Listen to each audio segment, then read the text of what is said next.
प्यूकन swing machine में आपका स्वागत है। आज हम आपको FX04D2 जो कि एक 4 थ्रेड मशीन है, इसके बारे में जानकारी देने जा रहे हैं।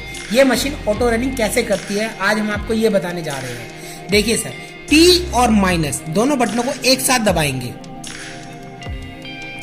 दोनों बटन एक साथ नहीं दबेंगे तो स्पीड आ जाएगी। देखिए दोनों एक साथ दबाएंगे तो ये 4 टाइम 0 आ जाएगा। 4 टाइम 0 आने के बाद प्लस वाले बटन से पहली 0 को हम 2 कर देंगे। फिर उसके बाद नेक्स्ट 0 पे जाने के लिए कर्सर को ले जाने के लिए हम P को पुश करेंगे। P बटन को पुश किया, दबाया, ये अगले चला गया। हमें फिर दोबारा एक बार P को दबाना है। फिर हमें तीसरे 0 पे जाके हमें इसको 1 करना है। प्लस दबाने के बाद प्लस दबा के 1 कर दिया। उसके बाद हमें 4 पे जाने के लिए इसको P दबाना है। P दबा के हम लास्ट वाली 0 पे चले गए। हमें इसको करना है 3, यानी इसका कोड हो गया 2013। ये करने के बाद हम इसको S वाले बटन को पुश करेंगे। S वाले बटन को दबाया, P00 आ गया। अब ये हमारे पैरामीटर ओपन हो चुके हैं। अब हमें पैरामीटर नंबर 6 में जाना है। तो उसमें जाने के लिए हमें इस प्लस वाले बटन की सहायता लेनी पड़ेगी। ये देखिए, हम प्लस को दबाएंगे तो ये 1 हो जाएगा, 2, 3, 4, 5, 6। अब हम जाएंगे P06, पैरामीटर आ गया। अंदर जाने के लिए P वाले बटन को पुश करना पड़ेगा। हमने P वाले बटन को दबाया, अब ये आ गया 000। यहाँ पे हमें जितने मशीन को स्टिच चलाना है ना, नंबर ऑफ स्टिच जितने हमें टाके सिलने हैं, हम उतना ही नंबर दे देंगे।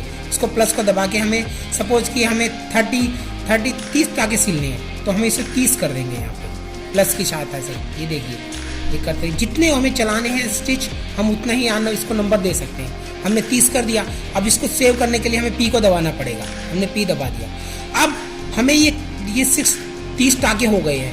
अब हमें ये 30 टाके कितने टाइम के बाद दोबारा मशीन ऑटो रनिंग होए, इसके लिए हमें टाइमिंग सेट करने के लिए हमें जाना पड़ेगा P12 के अंदर। P12 एक पैरामीटर है। हम इसके अंदर जाने के लिए P को दबाएंगे। आके ये हमने P को दबाया। यहाँ पे हमें टाइमिंग को सेट करना पड़ेगा कि कितने सेकंड बाद मशीन दोबारा रनिंग करे। तो हम इसको अब सपोज कीजिए हम कर देते हैं इसको 10 सेकंड बाद हमारी मशीन दोबारा एक स्टेप के बाद दोबारा चले। हमने 10 कर दिया। अब हम इसको सेव करने के लिए P को दबा देंगे।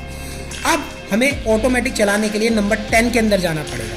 ये नंबर 10 है जो पैरामीटर 10, इसके अंदर गए हम और यहाँ पे 0 होगा।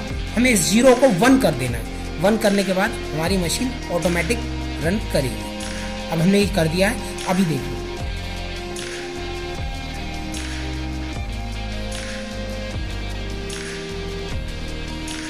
ये देखिए, अब ये देखिए, इसमें 30 टाके सिल दिए हैं। ये गिन के 30 टाके हैं।